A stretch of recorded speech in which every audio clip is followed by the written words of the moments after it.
Hi everyone. Doctor SV சாலியின் பட்டத்திலும் சர்ச்சை ஏற்பட்ட நிலையில் அந்த சர்ச்சைக்கு டாக்டர் எஸ்வி சாலி முற்றுப்புள்ளி வைத்துள்ளார். தற்போதைய அரசாங்கத்தில் உள்ள பல அமைச்சர்கள், பாராளுமன்ற உறுப்பினர்களின் பட்டங்களும் கலாநிதி பட்டங்களும் சர்ச்சையாக மாறியுள்ளது. டாக்டர் எஸ்வி சாலி MBBS பட்டத்தினை பாகிஸ்தானிலே நிறைவு செய்துள்ளார். 38 வருடங்களாக வைத்தியராக இலங்கையில் பணிபுரிந்து வருகின்றார். இந்த நிலையில் சபாநாயகரின் பட்டத்தை தொடர்ந்து இலங்கையில் பல அரசியல்வாதிகளின் பட்டங்களும் சர்ச்சையாக மாறியுள்ளது. இது தொடர்பாக பார்ப்பதற்கு முன்னர் தனியொரு யூடியூப் சேனலை சப்ஸ்கிரைப் செய்யாதவர்கள் சப்ஸ்கிரைப் செய்து உங்கள் ஆதரவை வழங்குங்கள்.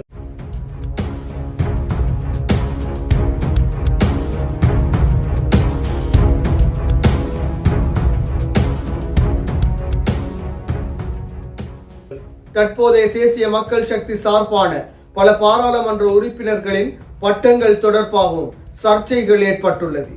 அந்த வகையில் டாக்டர் எஸ்வி சாலி தொடர்பாகவும் அவர் பெற்றுக்கொண்ட MBBS பட்டம் தொடர்பாகவும் சமூக வலைத்தளங்களிலே விமர்சிக்கப்பட்டது. என்றாலும் தன் மீது விழுந்த விமர்சன பார்வைகளுக்கு டாக்டர் எஸ்வி சாலி முற்றுப்புள்ளி வைத்துள்ளார். தனது பட்டங்கள் தொடர்பான தெளிவான விளக்கத்தினையும் வழங்கியுள்ளார்.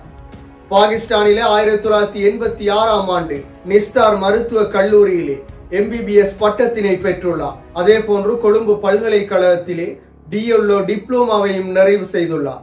அதன் பின்னர் இலங்கை மருத்துவ சபையிலே அனுமதி பெறப்பட்ட பதிவு செய்யப்பட்ட வைத்தியராக பதிவு செய்ததன் பின்னர் இலங்கையில் 38 வருடங்களாக வைத்தியராகவும் பணியாற்றி வருகின்றார். அதிலும் கொழும்பிலே வைத்தியசாலையில் வேலை கிடைத்தும் பின்தங்கிய பகுதிகளிலே வைத்தியர்கள் இல்லாத பகுதியான நுவரெலியா பிரதேசத்திற்கு சென்று நுவரெலியா வைத்தியசாலையிலே பணியாற்றியிருந்தார். வைத்தியர்கள் இல்லாத பிரதேசத்திலே பணியாற்ற வேண்டும் என்பதற்காக சென்று அங்கே 5 வருடம் கடமையாற்றியிருந்தார். இவ்வாறான நிலையில் இவருடைய பட்டங்களில் எந்த பிரச்சனைகளும் கிடையாது. என்றாலும் பலருக்கும் எழும் கேள்வி, வெளிநாட்டு பல்கலைக்கழகங்களில் மருத்துவ கல்வியை நிறைவு செய்து இலங்கையில் கடமையாற்றலாமா என்ற பல கேள்விகள் காணப்படுகின்றது. அதன் அடிப்படையிலே டாக்டர் எஸ்வி சாலியும் விமர்சிக்கப்பட்டிருந்தார்.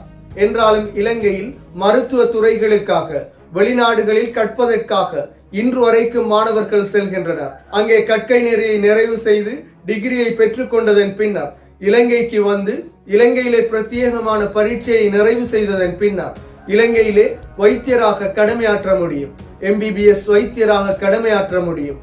என்றாலும் சர்வதேசத்தால் அங்கீகரிக்கப்பட்ட சர்வதேச பல்கலைக்கழகங்களிலே இவ்வாறான கற்கை நெறிகளை நிறைவு செய்ய முடியும்.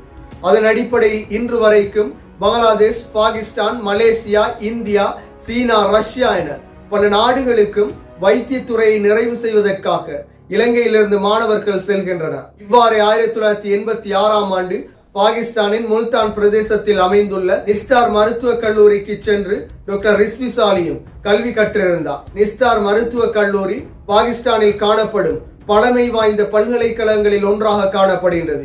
1951ஆம் ஆண்டு உருவாக்கப்பட்ட பல்கலைக்கழகமாக காணப்படுகின்றது. இந்த பல்கலைக்கழகத்தில் பிரதானமான கற்கை நெறிகள் மருத்துவ துறை சார்ந்த கற்கை நெறிகளே காணப்படுகின்றது. இந்த பல்கலைக்கழகத்திலே டாக்டர் எஸ்வி சாலியும் கற்கை நெறியை நிறைவு செய்துள்ளார். இலங்கையிலே மருத்துவ துறைக்கு பல்கலைக்கழகங்களுக்கு வாய்ப்புகள் கிடைக்காதவர்கள் வெளிநாடுகளுக்கு சென்று மருத்துவ கற்கை நிறைவு செய்வதற்காக செல்கின்றனர்.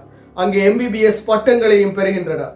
அவர்கள் இலங்கைக்கு வந்து பரீட்சை நிறைவு செய்ததன் பின்னர் வைத்தியர்களாக கடமையாற்றுகின்றனர். இதன் அடிப்படையிலே டாக்டர் எஸ்வி சாலியும் செயற்பட்டுள்ளார். எனவே இவருடைய பட்டத்தில் எந்த தவறுகளும் கிடையாது. சர்வதேசம் அங்கீகரித்த பல்கலைக்கழகம் ஒன்றிலிருந்து சர்வதேசம் அங்கீகரித்த பட்டம் ஒன்றையே பெற்றுள்ளார். வைத்திய துறைக்கு தேவையான தகுதியை பெற்றுள்ளார். அதன் அடிப்படையிலே 38 வருடங்களாக வைத்தியராகவும் கடமையாற்றியுள்ளார். இவர் இது தொடர்பாக சமூக வலைத்தளத்தில் பதிவிட்டமையை அனைவரும் பாராட்டி வருகின்றனர். பலருடைய பட்டங்கள் சர்ச்சையான நிலையில் தன்னை நிரூபிப்பதற்காக, மக்களின் சந்தேக பார்வையை தெளிவுபடுத்துவதற்காக தனது பட்டங்கள் தொடர்பாக தெளிவுபடுத்தியுள்ளார்.